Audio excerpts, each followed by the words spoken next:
आज हम भारतीय रेलवे की एक बहुत बड़ी और महत्वाकांक्षी योजना पर बात करने वाले हैं। अमृत भारत स्टेशन योजना। जी। इसका मकसद सिर्फ स्टेशनों पर कोई नया पेंट लगाना या कुछ बेंचें बदल देना नहीं है, बिल्कुल नहीं। बल्कि उन्हें पूरी तरह से बदलने की एक नई पहचान देने की कोशिश है। हाँ। हमारे पास the Indian Express, Times of India जैसे कई स्रोतों से जानकारी है और कुछ ऑनलाइन चर्चाएं भी हैं। तो आज हम ये समझने की कोशिश करेंगे कि ये योजना आखिर है क्या, इसमें क्या क्या करने का वादा है और नवंबर 2025 तक असल में जमीन पर कितना काम हुआ है। तो चलिए जरा गहराई से समझते हैं। लगभग 1300 से ज्यादा स्टेशन, ये कोई छोटा मोटा काम तो नहीं है। बिल्कुल नहीं। और सबसे दिलचस्प बात इसके पीछे की सोच है। स्रोतों के मुताबिक रेलवे इन स्टेशंस को सिर्फ एक मतलब ट्रांसपोर्ट हब के तौर पर नहीं देख रहा। अच्छा। वो इन्हें सिटी सेंटर्स यानी शहर के केंद्र के रूप में विकसित करना चाहता है। ये सोच में ही एक बहुत बड़ा बदलाव है। सिटी सेंटर, ये सुनने में तो बहुत आकर्षक लगता है, लेकिन इसका असल में मतलब क्या है? क्या हम हर स्टेशन के बाहर एक मॉल या बाजार की उम्मीद करें? नहीं नहीं, ये एक बहुत अच्छा सवाल है। देखिए, इसका मतलब हर स्टेशन को कनॉट प्लेस बनाना नहीं है। हाँ। सोच ये है कि स्टेशन शहर की बाकी गतिविधियों से कटावा ना हो, वो शहर के सामाजिक और आर्थिक जीवन का एक हिस्सा बने। ओके। और इसे करने का तरीका हर शहर के लिए अलग होगा। यही इस योजना की दूसरी खास बात है। ये कोई एक ही डिजाइन सब पर लागू वाली योजना नहीं है। अच्छा, तो मतलब हर स्टेशन का अपना एक अलग व्यक्तित्व होगा। हाँ बिल्कुल, हर स्टेशन के लिए एक कस्टमाइज्ड मास्टर प्लान बनाया जा रहा है। और ये प्लान किस आधार पर बन रहा है?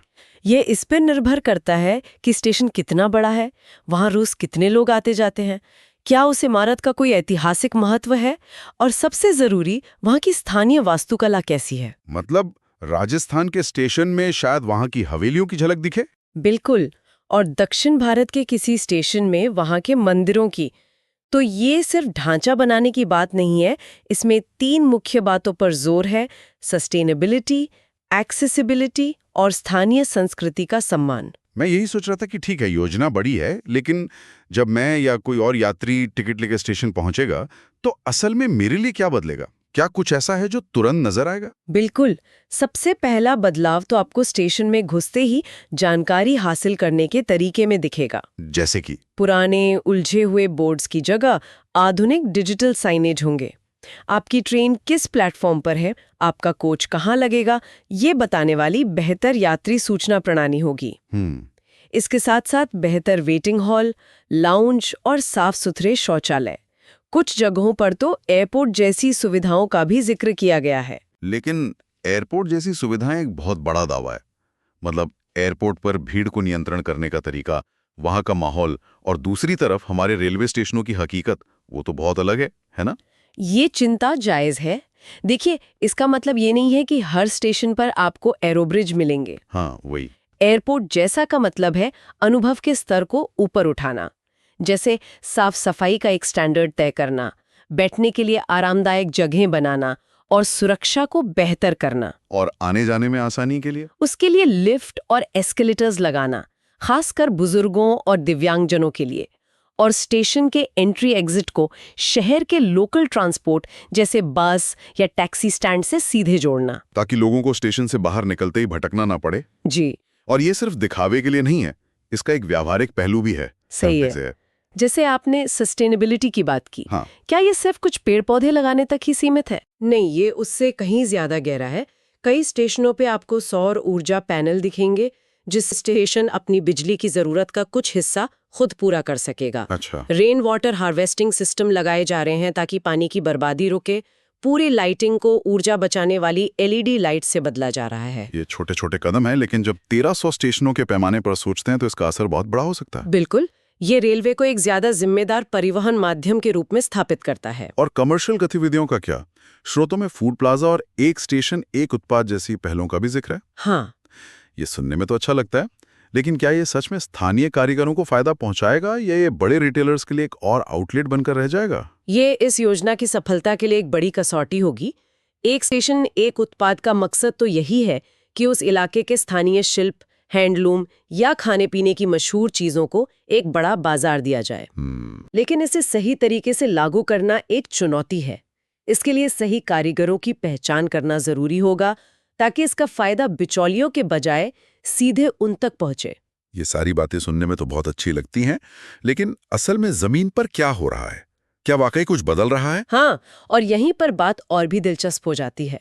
इसी साल 22 मई 2025 को प्रधानमंत्री ने वीडियो कॉन्फ्रेंस के जरिए 103 पुनर्विकसित अमृत भारत स्टेशनों का उद्घाटन किया। 103 स्टेशन? हाँ, तो मतलब काम सिर्फ कागजों पर नहीं है? बिल्कुल नहीं, काम हो रहा है। और ये 103 स्टेशन किसी एक इलाके में नहीं है।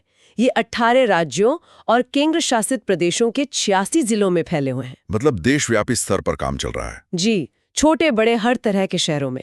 और इन 103 स्टेशनों पर 1100 करोड़ रुपए से ज्यादा की लागत आई है। 1100 करोड़ रुपए? हाँ 103 स्टेशनों के लिए? हाँ इसका मतलब हुआ कि हर स्टेशन पर औसतन 10-11 करोड़ रुपए खर्च हो रहे हैं। हाँ, औसतन। लेकिन स्रोतों में जयपुर स्टेशन का भी जिक्र है, जहां अकेले 717 करोड़ रुपए लग रहे हैं। ये इतना बड़ा अंतर क्यों? यहीं पर वो कस्टमाइज्ड प्लान वाली बात आती है। जयपुर एक बहुत बड़ा जंक्शन है, वहाँ रोज लाखों यात्री आते हैं, वहाँ की ज़रूरतें अलग हैं। अच्छा। वहाँ एक बहुत बड़ा एयर कॉन्कोर्स बनाया जा रहा है, जो करीब 108 मीटर लंबा और 95 मीटर चौड़ा होगा।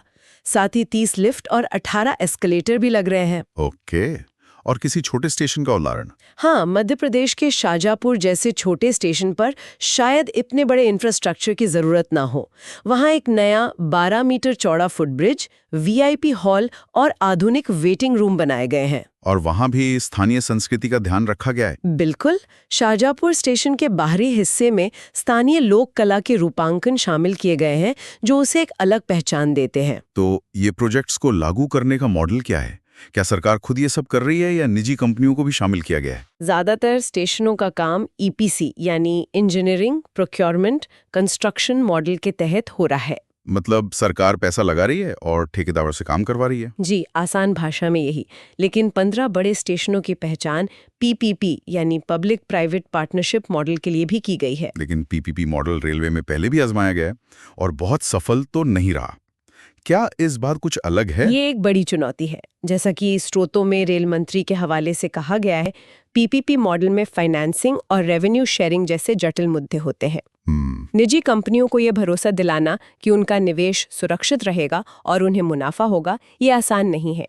इसीलिए मॉडल थोड़ा धीमा है और अभी तक जमीन पर ज्यादा नहीं उतरा है। तो हमारे पास जयपुर जैसा विशाल प्रोजेक्ट है, शाहजहाँपुर जैसा स्थानीय संस्कृति को दर्शाता प्रोजेक्ट है। कोई और उदाहरण है जो इस योजना की विविधता को दिखाता हो? बिल्कुल। गुजरात के भुज स्टेशन का उदाहरण देखिए। नवंबर 2025 तक वहां का 75% काम पूरा हो चुका है। वहाँ क्या खास है? वहां की योजना में अंडरग्राउंड पार्किंग, 500 किलोवाट का सोलर प्लांट और सीवेज ट्रीटमेंट प्लांट शामिल है। ये दिखाता है कि सिर्फ इमारत नहीं बल्कि पूरा इकोसिस्टम बदला जा रहा है। और दक्षिण भारत में? दक्षिण में तमिलनाडु के त्रिची डिवीजन को देखिए। यहाँ एक साथ 6 स्टेशनों जैसे श्रीरंगम, मन्नारगुडी, तिरुवन्नामलाई को आधुनिक बनाया गया है। मतलब एक साथ पूरे रूट का अनुभव सुधारने पे जोर है। जी, क्लस्टर अप्रोच अपना रहे हैं। जाहिर है, जब कोई प्रोजेक्ट इतना बड़ा होता है तो उसमें चुनौतियां भी आती हैं। सब कुछ एकदम सही तो नहीं चल रहा होगा। स्रोतों में किन समस्याओं का जिक्र है? 2 मुख्य चिंताएं उभर कर आती हैं। पहली, काम की रफ्तार को लेकर। अच्छा। लक्ष्य 1300 से ज्यादा स्टेशनों का है, लेकिन अभी तक 103 का ही उद्घाटन हुआ है। ये एक अच्छी शुरुआत है, इसमें कोई शक नहीं, लेकिन इस रफ्तार से पूरी योजना को पूरा होने में कितना समय लगेगा, इस पर सवाल जरूर उठता है। और दूसरी चुनौती? दूसरी और शायद सबसे बड़ी चुनौती है रखरखाव, मेंटेनेंस। ये एक बहुत गंभीर मुद्दा है। हम सब ने देखा है कि हमारे देश में नई चीजें बनती तो बहुत शानदार हैं, लेकिन कुछ ही सालों में उनकी हालत खराब हो जाती है। ये इस योजना की असली परीक्षा होगी। स्रोतों में बिहार के सुल्तानगंज स्टेशन का एक बहुत सटीक उदाहरण दिया गया है। क्या हुआ वहाँ? उस स्टेशन को नया बनाने पर 24 करोड़ रुपए खर्च किए गए। इमारत शानदार बन गई, सुविधाएं भी दी गई, लेकिन कुछ ही समय बाद की रिपोर्ट बताती है कि वहां अभी भी गंदगी है, दीवारों पर पान के दाग हैं और कचरे के ढेर लगे हैं। मतलब पैसा और मेहनत सब बर्बाद। ये तो सिर्फ रेलवे की नहीं, एक सामाजिक जिम्मेदारी की भी बात है ना? आपने बिल्कुल सही पकड़ा। अगर लोग ही उसे साफ नहीं रखेंगे तो कोई भी योजना कैसे सफल होगी? ये इस बात का सबूत है कि सिर्फ इंफ्रास्ट्रक्चर बनाना काफी नहीं है। उसकी देखभाल के लिए एक मजबूत सिस्टम और लोगों में नागरिक जिम्मेदारी की भावना दोनों ही उतनी ही जरूरी हैं। तो इन सब बातों का सार क्या है? अगर हम इस पूरी योजना के बड़े मतलब को समझें तो यह सिर्फ इमारतों को चमकाने से कहीं ज्यादा है ना? हाँ, इसके कई बड़े और गहरे प्रभाव हैं। सबसे पहला और सीधा असर तो यात्री अनुभव पर पड़ेगा। यात्रा ज्यादा आरामदायक, सुरक्षित और सुविधाजनक बनेगी। स्टेशनों पर इंतजार करना एक बोझ नहीं रहेगा। शायद एक बेहतर अनुभव बन जाए। दूसरा, जैसा हमने बात की, स्थानीय वास्तुकला और कला को शामिल करके ये स्टेशन सिर्फ ट्रांजिट हब नहीं बल्कि क्षेत्रीय पहचान का प्रतीक भी बन रहे हैं। और इसका आर्थिक और सामाजिक असर भी तो होगा। निश्चित रूप से रिटेल स्पेस, फूड प्लाजा और एक स्टेशन एक उत्पाद जैसी पहलों से स्थानीय अर्थव्यवस्था को बढ़ावा मिल सकता है। कारीगरों और छोटे व्यापारियों के लिए नए अवसर। जी। और अंत में लिफ्ट, रैंप और सुलभ शौचालयों जैसी सुविधाओं से यह दिव्यांग यात्रियों के लिए रेलवे को ज्यादा सुलभ बना रहा है, जो सामाजिक समावेश की दिशा में एक बहुत बड़ा और जरूरी कदम है। तो अमृत भारत स्टेशन योजना सिर्फ स्टेशनों की मरम्मत से कहीं आगे की सोच है। यह उन्हें आधुनिक, टिकाऊ और सांस्कृतिक रूप से प्रासंगिक सार्वजनिक स्थानों के रूप में फिर से परिभाषित करने का एक साहसी प्रयास है। बिल्कुल। और जहां 100 से ज्यादा स्टेशनों पर काम पूरा होना एक ठोस प्रगति है, असली परीक्षा अभी बाकी है। पहली, इस योजना को सभी 1300 स्टेशनों तक रफ्तार और गुणवत्ता के साथ कैसे पहुंचाया जाएगा। और दूसरी और शायद सबसे अहम, इन शानदार इमारतों का रखरखाव कैसे सुनिश्चित किया जाएगा ताकि ये सच में सालों साल साफ सुथरे और अच्छी हालत में काम करने वाले सिटी सेंटर्स बने रहें। जाते जाते एक विचार, स्रोतों में स्थानीय कला और उत्पादों को बढ़ावा देने की बात की गई है, जो बहुत अच्छी बात है, लेकिन ये एक दिलचस्प सवाल भी खड़ा करता है। क्या जैसे जैसे ये स्टेशन कमर्शियल और कल्चरल हब बनेंगे तो राजस्व कमाने की जरूरत और स्थानीय पहचान को बनाए रखने के लक्ष्य के बीच संतुलन कैसे बनाया जाएगा? कहीं ऐसा तो नहीं कि ज्यादा मुनाफे के चक्कर में स्थानीय कारीगरों की छोटी दुकान की जगह किसी बड़े ब्रांड का शोरूम ले लें? ये एक बहुत पतली रेखा है। हाँ, कोई सांस्कृतिक प्रदर्शन स्थल कब एक और शॉपिंग मॉल बन जाता है, ये सोचने वाली